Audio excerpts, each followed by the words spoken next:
आजकल south Korea model की बड़ी चर्चा हो रही है कोरोना से को कंट्रोल करने में भी और इस पैंडेमिक के बीच में इलेक्शन कराने में भी।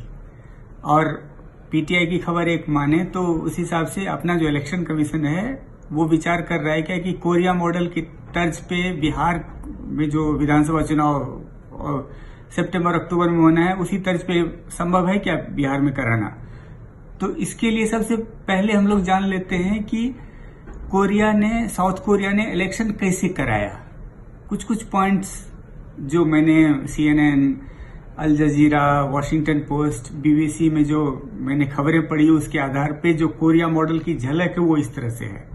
वो बेसिकली है क्या कि नियरली 4 करोड़ वोटर्स है वहां और 14,000 पोलिंग बूथ्स बनाए गए।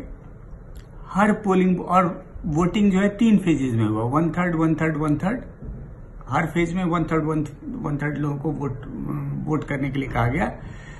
और हर पोलिंग बूथ पे लाइन में कैसे लोग खड़े हों इसके लिए छोटे छोटे बॉक्स बनाए गए ताकि एक बॉक्स से दूसरे बॉक्स की दूरी जो है 1 मीटर हो, मतलब सोशल डिस्टेंसिंग का ख्याल रखा गया। हर बूथ पे सैनिटाइज करने का रूम अलग से बनाया गया। जैसे ही वोटर एंटर करता था उस रूम में जाना पड़ता था, हैंड सैनिटाइजर से हाथ धोना पड़ता था और प्लास्टिक के ग्लव्स दिए जाते थे। वोटिंग करके आइए आप और उस प्लास्टिक के बैग को फिर एक डस्टबिन में डाल दीजिए। इसके अलावा सारे वोटर्स का टेम्परेचर नापा गया और 99 डिग्री फ़ारेनहाइट से जिस किसी का भी टेम्परेचर ज्यादा था उसको अलग बूथ में स्पेशली 99 फ़ारेनहाइट मतलब कि अगर आपको बुखार है तो उन सारे वोटर्स को अलग बूथ पे ले जाया गया वोट करने के लिए। तो मतलब पूरा इलेबोरेट सिस्टम था। और जो ऑफिशियल्स मैन कर रहे थे पोलिंग बूथ्स को, पोलिंग ऑफिशियल्स, इलेक्शन ड्यूटी पे जितने ऑफिशियल्स थे सबको ऐसे गियर दिए गए जो पूरी दुनिया में हेल्थ वर्कर्स को गियर दिए जाते हैं, मतलब फुली प्रोटेक्टेड थे। इसके अलावे जो क्वारंटीन में हैं पेशेंट्स, जो सस्पेक्टेड पेशेंट है, पॉजिटिव केसेस, और कोरिया में करीब 60,000 ऐसे केसेस थे, उन सब को कहा गया कि आप नॉर्मल वोटिंग आवर के बाद आइए, मतलब 6 बजे से लेके 7 बजे तक ही आप वोट कर सकते हैं और 7 बजे तक आपको फिर वापस क्वारंटीन सेंटर पहुंच जाना है। और जितने क्वारंटीन में लोग थे उनका मोबाइल से ट्रैकिंग हो रहा था कि कहीं वो दूसरे जगह न चले जाएं, अपने क्वारंटीन सेंटर से आए, वोट डालें और फिर वापस चले जाएं। बीच में किसी को इन्फेक्ट कहीं भीड़ वाली जगह में नहीं जाएं ताकि दूसरे इन्फेक्ट हो जाएं। तो पूरा एकदम से elaborate well thought out system था। और जैसा हमने देखा है क्या कि कोरोना से लड़ने में भी कोरिया ने जो काम किया है ऑलमोस्ट साउथ कोरिया में कंट्रोल में है अभी, होपफुली। तो दोनों ही सिस्टम को साउथ कोरिया का बहुत काबिले तारीफ रहा है और पूरी दुनिया में इसकी चर्चा हुई है। इस साल के जनवरी तक रूलिंग पार्टी का, साउथ कोरिया की रूलिंग पार्टी का अप्रूवल रेटिंग अच्छा नहीं था। इकोनॉमिक स्लोडाउन था, जॉब लॉसेस थे, घोटाले की बात हो रही थी, इसीलिए लोगों को डर था।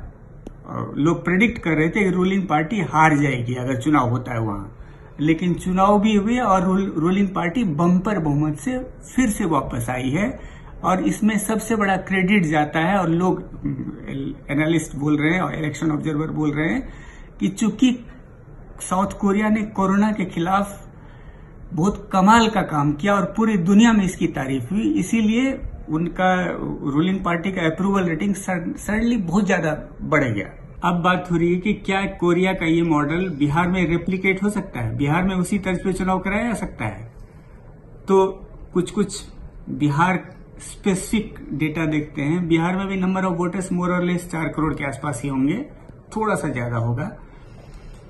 2015 में से थोड़ा 4 करोड़ से थोड़ा कम था।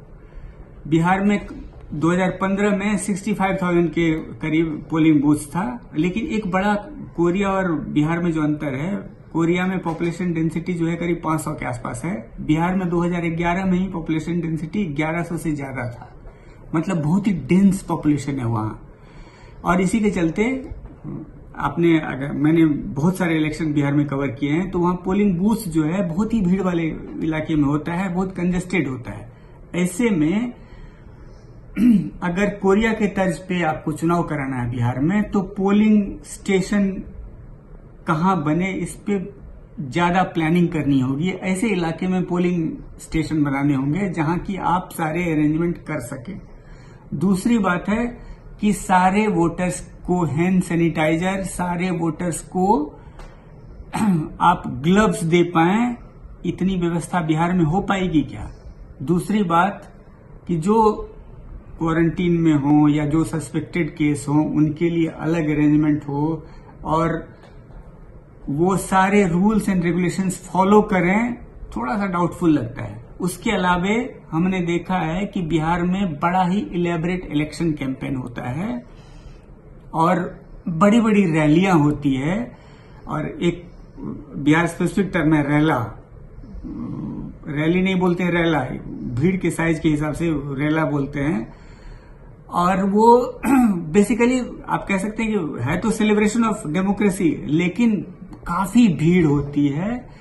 ऐसे रैली के बगैर बिहार का इलेक्शन में एकदम से कलर गायब हो जाएगा।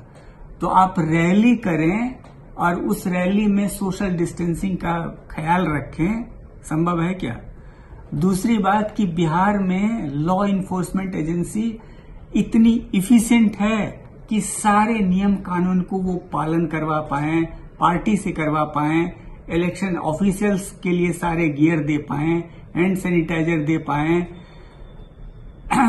ग्लव्स दे पाए, सबका व्यवस्था करें। तो इससे एक तो होगा क्या कि खर्च जो जनरली चुनाव में होता है उससे काफी ज्यादा अगर सारे अरेंजमेंट के साथ हुआ तो करना पड़ेगा। क्या इलेक्शन कमीशन इतना खर्च करने के लिए तैयार है चुनाव में? होपफुली सितंबर अक्टूबर में चुनाव होने वाला है, तो होपफुली तब तक कोरोना पे हम कंट्रोल कर पाएंगे। हो सकता है दवाई आ जाए, हो सकता है वैक्सीन आ जाए, तब तो कोई झंझट ही नहीं।